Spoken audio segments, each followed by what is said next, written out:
The only way people could serve God in their own way is if God didn't need to be served. In other words, if God wants nothing, but you want to bring him a gift, well, bring him whatever you want. You bring him what you think is a nice gift, I'll bring him what I think is a nice gift, and they'll both be good. But if God does want something, then what do you mean serve him your way? Either you're doing what he wants or you're not serving him. See, again, that goes back to the same thing. This assumption that has been around for hundreds of years, that God doesn't want anything. That's where the whole problem begins. Individuality is an important thing. I mean, God created us that way. That no two people are alike. But that's because,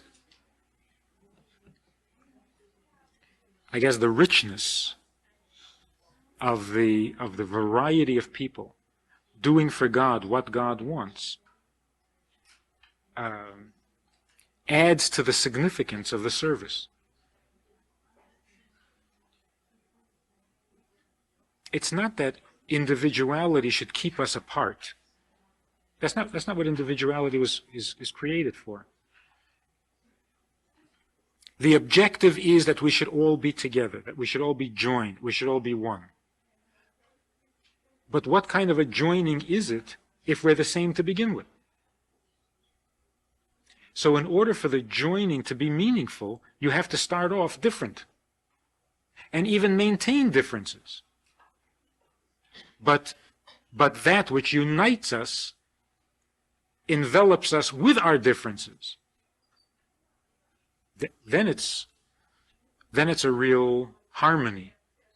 But if we're all the same, then it's not harmony. It's the same. So the individuality is not meant to set us all off on different paths. There's one path, and there's one thing to do. But it's like the difference between starting off from the center and then everybody becoming an individual and branching off, versus everybody starting off different and kind of finding our way inward to the center. So if we lost our individuality, the significance of our service would be lost. And if we all served differently, there would be no serving. So only a combination of the two. Significantly different kinds of people. Their differences are significant, and yet they serve God. Same mitzvah.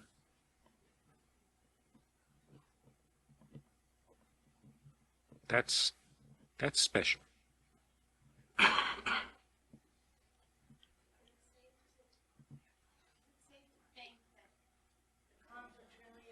Be so simple that everyone wants it is complicated and it's so simple. Yeah, I think at first when people hear this kind of a thing, their reaction is it's too simple. Can't be. There's got to be more. There's got to be more. But you still belong to this chair. Yeah. You could not be a religious person because I'm doing what God wants, or you would love us. But that wouldn't be what God wants. That wouldn't be what God wants. You could be doing the acts, but what God wants is not just the act. The Rambam writes concerning the 7 mitzvahs that every person in the world is supposed to be keeping. The Rambam writes, these are the mitzvahs, this is what you're allowed to do, not allowed to do, and that anybody who keeps those 7 mitzvahs is a righteous person, a righteous Gentile. However, the Rambam says, that's only if he does those 7 mitzvahs because God said so. If he does them because they make sense, or because his grandfather used to do it, then he's not a righteous person.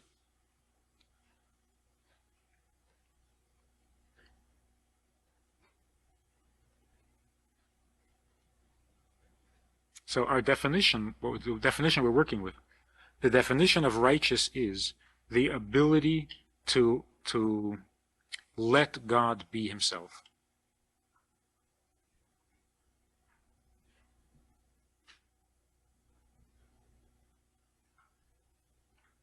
And accept him as he is. which is because he wants it, not because you have some other reason. Right, I mean, we do mitzvahs because we're told to. You know, and the Rebbe's caught for relief. It says, do first, ask questions later. I mean, you can't wait. You've got to do it. It's God's will, so.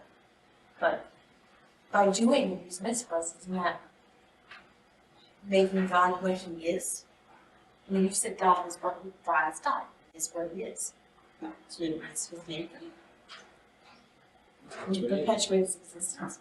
That's what he is. Doesn't make it, that's what he is. So if you do the mitzvahs, then you're being him. If you don't do the mitzvahs, you're separating from him. Yeah, the key word here is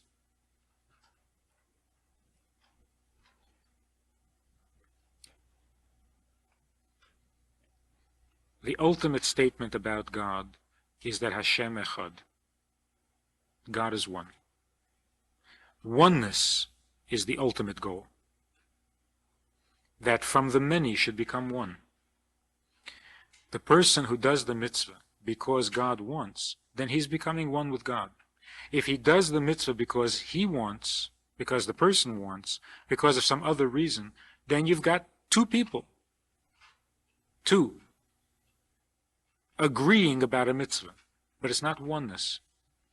In other words, there's no relationship there. There's no merging of two into one. So the person who keeps all the commandments, but he does them because it's a tradition, because it's what do they call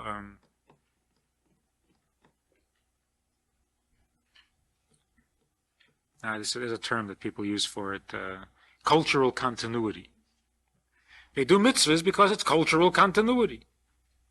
Then there's no blending. There's no merging of two into one, even though they're doing the mitzvah. Whereas if you do a mitzvah because God wants, then you're merging into Him.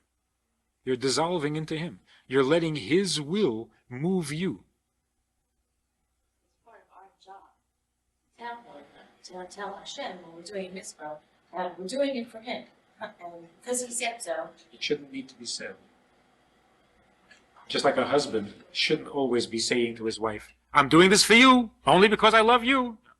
That makes the wife very suspicious. You keep saying that too often.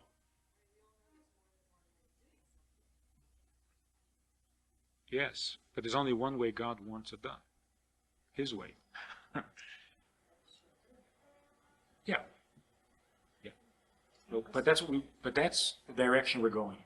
If He wants it, we do it. Why? Because He wants it. Why do you do what He wants? Because He wants. Then you've got echad. But as long as you do a mitzvah for a good reason, then you've got two, not one. God wants the mitzvah, and you agree with the mitzvah. Then it's two, not one. Naturally do it, just do. And then afterwards you do it, you think, oh, that worked it out for this reason, or that was kind of nice. Afterwards you think, first of all, you just do it. That's it. That's good. And then when you come to do it a second time, after you've seen good things come from it, when you come to do the mitzvah a second time, it should be the same way you did it the first time.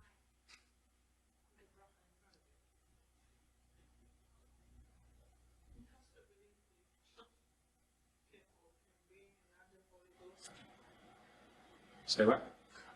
לימד שואה חדשה.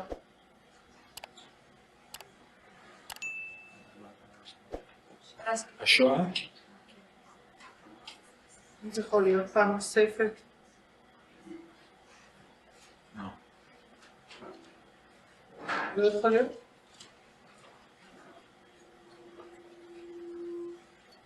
Just like there was never another flood. These things only happen once. We have a Sunday night program for VIPs that you might be interested in. It's informal, it's questions and answers, it's conversation, It's really relaxed, it's really pleasant, enjoyable, informative, and kind of community-like. It's a Sunday night program, there's a Wednesday morning program for the VIPs, and there's a Wednesday night program. All of it just conversation, casual, laid back, unscripted. So join us, take a look, click the link below, and see which of the three suits you best, and join us for some enjoyable conversation. If you enjoyed this conversation or this topic, and you're looking for more information, or you want to hear it again from another angle, there is a way to do that, and that is in this book. It's all there. Order it from Amazon. You can read it, reread it, and share it.